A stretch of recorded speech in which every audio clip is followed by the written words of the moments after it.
For the past 11 years, before coming to Lincoln, I was a visual arts teacher and the dean of faculty at the Beaver Country Day School in Chestnut Hill. I think my story, in terms of how I found my way to Lincoln, is pretty interesting, and I talked about this in the interview process. I graduated from college, and I was a sculpture major, and I thought right away that I was going to be a professional artist. And so I moved to Boston, and I fabricated bronze sculptures for a professional artist there, and I was his shop assistant. I swept the floors, cleaned up, and it was great. He was paying me about $6 an hour, and it was hard to live, so I bartended on the side. I also was a carpenter on the side. And eventually started to think about whether I could get into a gig where I could make a little bit more money and have a little bit more of a stable day-to-day. And Beaver Country Day School had an opening for an artist in residence. So I applied for the job, and I got the job. And initially I thought that I was going to be essentially a professional artist as my main track of my life, and then I was going to essentially teach on the side in order to fund my art-making habit. And I soon realized after a few years that I was really a teacher. It fit me, and I decided I was going to be a teacher full-time who did art on the side. And so I think I'm always going to be a creative person. I'm always going to have art in my life, but I soon realized that education, working with kids and teachers really was my passion. So I devoted my energies to that. I went to graduate school and got a degree in private school leadership. And luckily, Julia called me last spring and said, Mrs. Eels called me last spring and said, do you want to come in and interview for this position? And I said, absolutely. I haven't made much recently in terms of big work. I still have a studio, which I try to get to at least once a week, but my job's pretty demanding nowadays. The past few years, my job, even at Beaver, was quite demanding, such that my work in the studio really took a back seat, but it's something that I keep in my life as often as possible.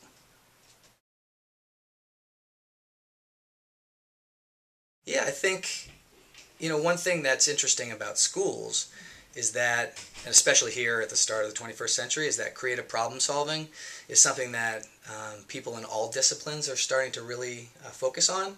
You don't just need to be a person who can plug in a calculus formula. You need to be a person who can think like a mathematician, who can think outside the box, and essentially develop answers to messy problems, which is what artists do on a daily basis. There's no straight roadmap to the solution, which I think something I try to bring to. I always try to bring it to my teaching, but now as a school administrator, I really try to think about things in the gray and welcome those situations that you have in schools where it's not black or white. It's somewhere in between, and I think being a creative thinker really helps to tackle those problems, find a solution. I think my first impression of Lincoln is this place is everyone's really put together and on point. My old school, the teachers, the kids were fabulous, but there's something about how you all go about doing what you're doing and how the teachers go about doing what they're doing that is, you have your ducks in a row here. And I think as a school, and all schools do this, I don't necessarily know if you all give yourself a pat on the back as often as you should. I think you girls, the students, are incredible. You're hard workers. You're polite to strangers in the hallways. I mean, that was one of my first things when I came in. People were coming out of the woodwork to show me around, which I just thought was fabulous. But I think that was my first impression. Lincoln has it figured out in many respects. One thing that's neat about being at a school that it's not necessarily a religious school, but it's a school that's values are drawn off of the Quaker tradition.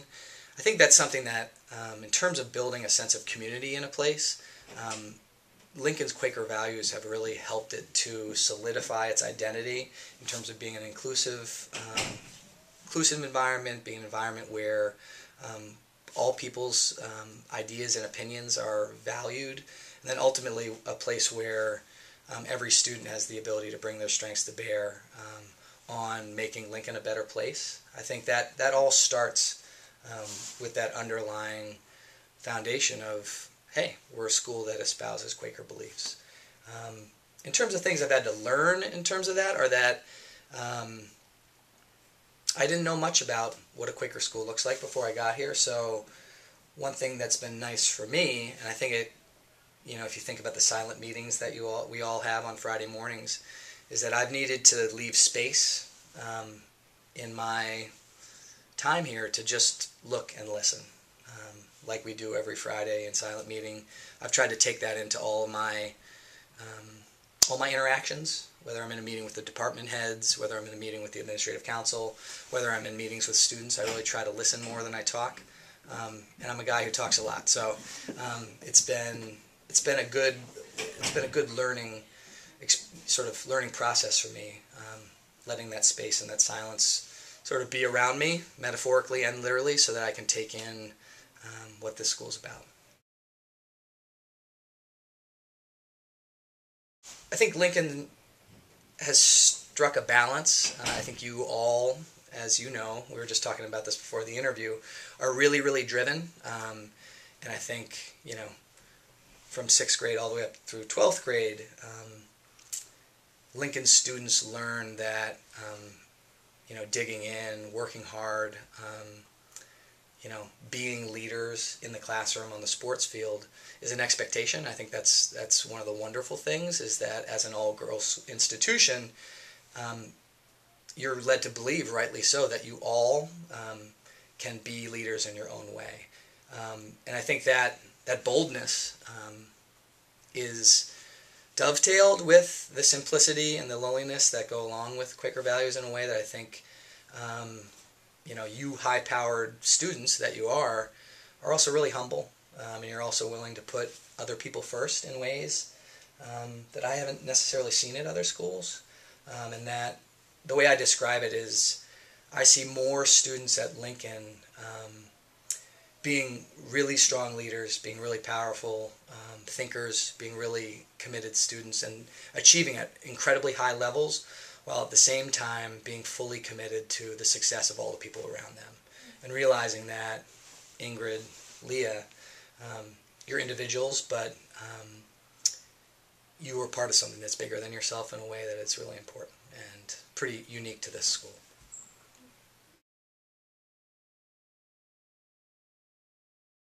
I'm very much looking forward to experiencing some of these big moments like Lumina, like Morganstone Day, like International Women's Day.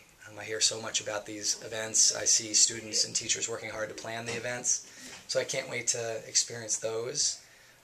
One of the things that I've really enjoyed this fall doing is going to a lot of the sporting events, which has been great to be able to see people out of their element.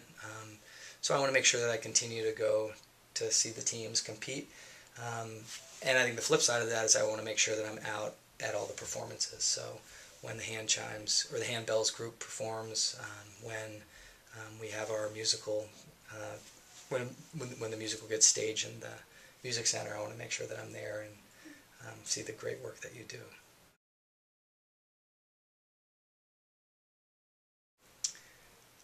I would say you're all amazing, and you need to know that. Tell yourselves that on a daily basis.